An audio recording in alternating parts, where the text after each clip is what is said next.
connect from a browser, simply open up a new tab and type in app.mersive.com.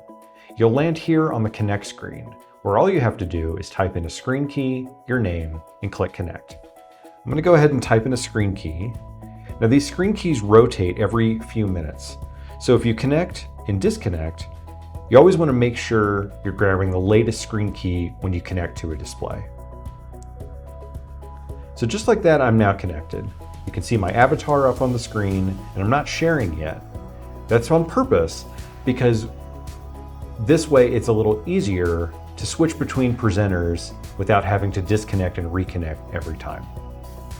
So to share my screen, I'm going to click Share Screen. And depending on your browser, you'll see a few options. There's sharing a tab, which is very focused.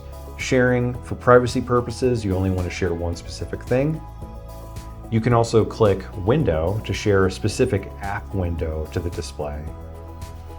Or you can share your entire screen, which everything is on your computer will now be up on the display. I'm going to go ahead and share a browser tab. This is recommended for things like PowerPoint to have a better experience with latency and everything on the display. And just like that, I'm connected and sharing. I can scroll around my content, see it change on the display. Now to stop sharing, you can click the X in the client to remove the content, or you can simply click Disconnect, which will disconnect you from the display and stop sharing. Just like when you close your laptop, this also disconnects you from the display. So after hitting disconnect,